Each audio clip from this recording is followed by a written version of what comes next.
Hello friends, মিঠুর পাকশালায় আপনাদের সবাইকে স্বাগত। আজ আমি চিড়ে ও কিছু বাদাম ও একটু আলু দিয়ে ভীষণই টেস্টি একটা রেসিপি আপনাদের সাথে শেয়ার করছি। এই জন্য প্রথমে মেজারিং কাপ মেপে 1 কাপ পরিমাণে এখানে চিড়ে নিয়ে নিয়েছি। চিড়েটাকে এখানে 2 গ্লাস পরিমাণে জল দিয়ে খুব ভালো করে দুবার ধরে জল বদলে ধুয়ে নেব। তো চিড়ের মধ্যে দেখুন অনেকটাই নোংরা জল বেরিয়েছে, এই জন্য এটাকে দুবার জল পাল্টে খুব ভালো করে চিড়েটাকে পরিষ্কার করে ধুয়ে নিয়েছি এবং জলটা ভালো করে ঝরিয়ে নিয়েছি।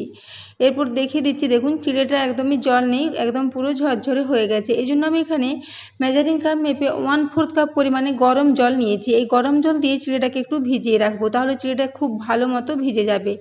তো এখানে আমি একটু মোটা দানার চিড়ে নিয়েছি, চিড়েটা একটু ভিজতে সময় লাগবে, সেজন্য এটাকে ঢাকা দিয়ে 10 মিনিটের জন্য সাইডে রেখে দিলাম। এদিকে একটা মিক্সিং জার নিয়ে নিয়েছি, তাতে 1 চা চামচ পরিমাণে গোটা জিরে, গোটা ধনে আর 1/2 চা চামচ পরিমাণে এখানে গোটা জিরে ও 2টো কাঁচা লঙ্কা নিয়ে নিচ্ছি ওই সাথে। এরপর এখানে 2 টুকরো আদা নিয়ে নিচ্ছি এবং খুবই অল্প পরিমাণে একটু ধনে পাতা নিয়েছি। ধনে পাতাগুলোকে একটু এভাবে মিক্সিং জারের মধ্যে দিয়ে দিচ্ছি। ধনে পাতার ডাঁটি সমেত দিয়ে দিয়েছি, তাহলে ফ্লেভারটা খুবই ভালো হবে। এরপর এখানে বাদাম আমি ভেজে নিয়েছিলাম, 1 মুঠো পরিমাণে বাদাম একটু তেল দিয়ে খুব ভালো করে একটু ভেজে রেখেছিলাম। বাদামটা একটু ঠান্ডা করে নিয়েছি, তারপর এটাকে এই মিক্সিং জারের মধ্যে নিয়ে নিয়েছি। এটা হাতের মুঠোর 1 মুঠো পরিমাণে বাদাম হবে, সেই বাদামটাকে আমি এইভাবে একটু ভেজে নিয়েছি তেল দিয়ে। তো এটাকে এইভাবে নিয়ে নিলাম, মিক্সিং জারের মধ্যে নিয়ে নিচ্ছি পুরো বাদামটা। বাদাম দিলে টেস্টটা ভীষণই ভালো হবে। তো বাদাম সমেত এটাকে ঢাকা দিয়ে খুব ভালো করে একটু মিক্সিতে ঘুরিয়ে নেব। তো দেখুন এটাকে দিয়ে মিক্সিতে খুব ভালো করে ঘুরিয়ে নিয়েছি। এটাকে একটু বেশ দানা দানা থাকবে সেরকম অবস্থায় ঘুরিয়ে নিয়েছি, খুব বেশি ফাইন করে এটা ঘুরবো না। বাদামটা একটু দানা দানা থাকলে এটা খেতে ভালো লাগবে। তো দেখুন এটাকে এখন এইভাবে সাইডে রেখে দিচ্ছি। এদিকে আমি আলু 3টে নিয়েছিলাম, সেটাকে সিদ্ধ করে রেখেছি। তো এখানে আমি 3টে আলু লাগবে না, 2টো আলু এখানে নেব। তো 2টো আলুকে এইভাবে একটা গ্রেটারের সাহায্যে গ্রেট করে নিচ্ছি।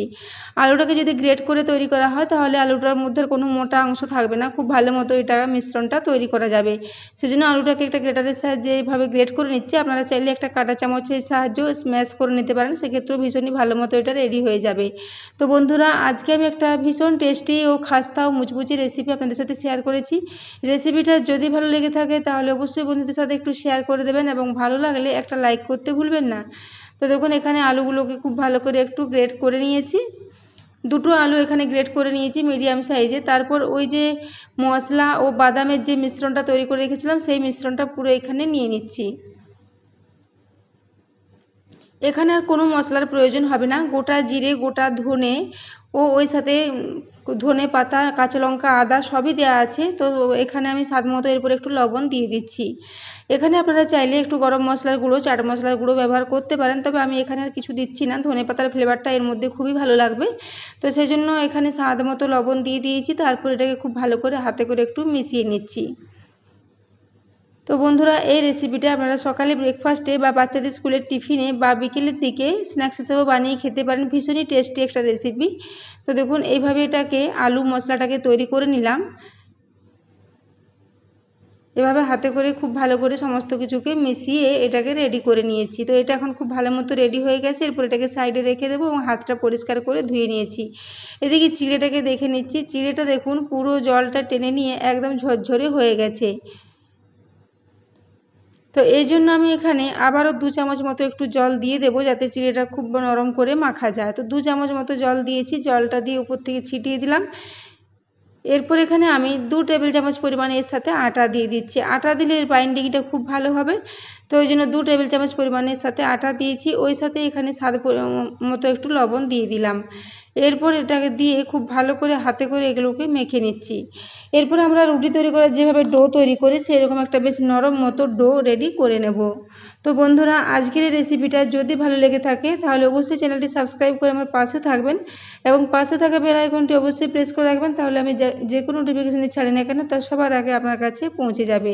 তো দেখুন এটা চিড়েটা যেহেতু খুব ভালো মতো ভিজে গেছে এবং একটু আটাও দিয়েছি, সেই জন্য এই ডোটা খুবই মসৃণ মতো রেডি হয়ে যাবে। এইভাবে মাখতে মাখতে এটা খুব সুন্দর মতো একটা ডো তৈরি হয়ে যাবে। তো এই জন্য এটাকে খুব ভালো করে একটু ঠেসে ঠেসে মেখে নিচ্ছি। তো দেখুন এটা এখন খুব সুন্দর ডো মতো রেডি হয়ে এসেছে।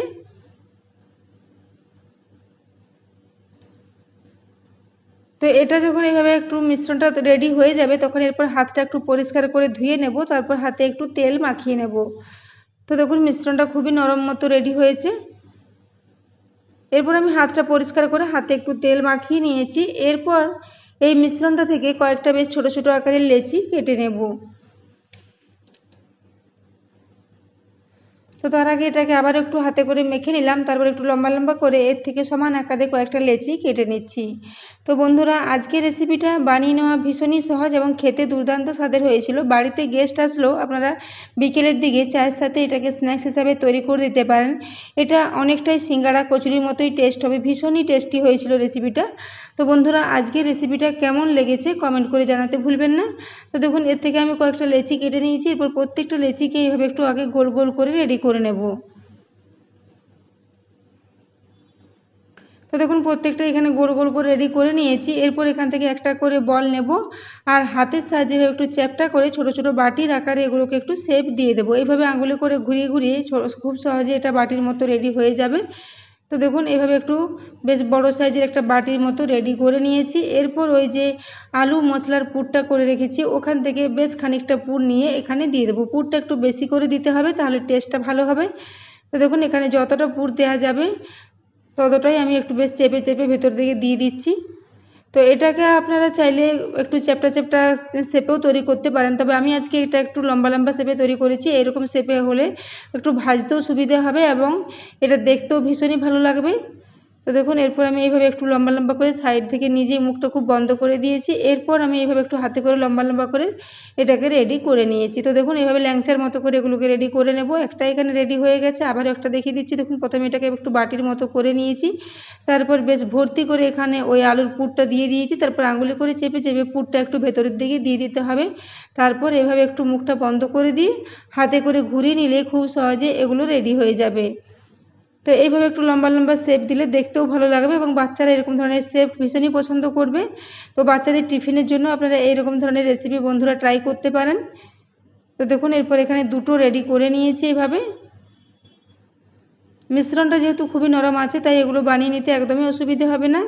তো দেখুন এখানে আমি দুটো রেডি করে নিয়েছি, এই একইভাবে সবগুলোকে রেডি করে নেব। তো দেখুন এখানে সবগুলো আমার রেডি হয়ে গেছে। এদিকে আমি গ্যাসে একটা কড়াই বসিয়ে দিয়েছি, তাতে হাফ কাপ পরিমাণে তেল এখানে গরম হওয়ার জন্য রেখে দিয়েছিলাম। তেলটা এখন গরম হয়ে এসেছে, গ্যাসের ফ্লেমটা এখন মিডিয়ামে রেখেছি। এরপর এখানে এই সমস্ত কচুরিগুলো দিয়ে দিচ্ছি। তো এটাকে বন্ধুরা আপনারা চিড়ে আলুর কচুরিও বলতে পারেন। তো এইভাবে একটু দিয়ে দিচ্ছি।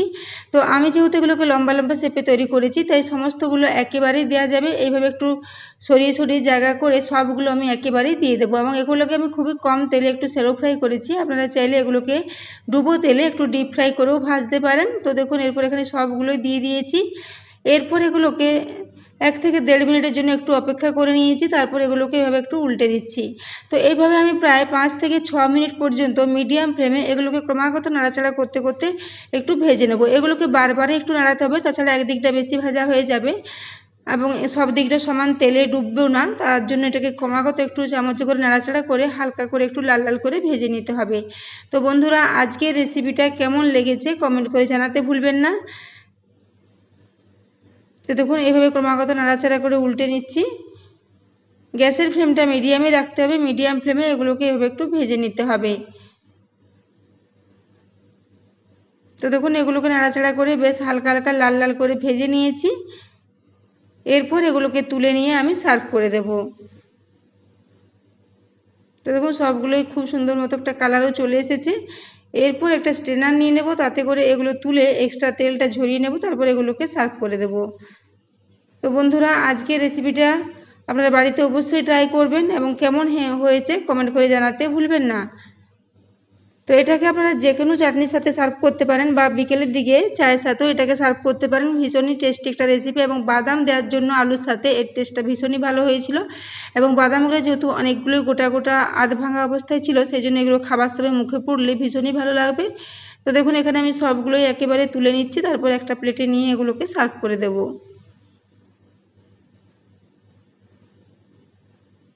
তো দেখুন বন্ধুরা, খুব সহজ পদ্ধতির এই রেসিপিটা একদমই রেডি হয়ে গেছে। এরপর এগুলোকে সার্ভ করে দিচ্ছি এবং এর শব্দটা শুনে আপনারা বুঝতে পারবেন এগুলো কতটা খাস্তা ও মুচমুচে মতো রেডি হয়েছে।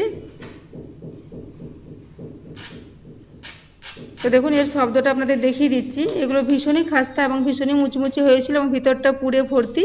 তো এরপর একটা ভেঙে দেখিয়ে দিচ্ছি। এগুলো এখন ভীষণই গরম আছে, হাত দেওয়া যাচ্ছে না, সেই অবস্থায় আমি আপনাদের এগুলো দেখিয়ে দিয়েছি। তো দেখুন একটা এখানে ভেঙে দেখিয়ে দিয়েছি, ভেতরটা একদমই পুড়ে ভর্তি। তো বন্ধুরা আজকে রেসিপিটা অবশ্যই ট্রাই করবেন এবং এতক্ষণ পর্যন্ত এই রেসিপিটি দেখার জন্য আপনাদের অশেষ ধন্যবাদ। আবারও চলে আসবো নিত্য নতুন কোনো ভিডিও নিয়ে, ততক্ষণের জন্য সবাই সুস্থ থাকবেন।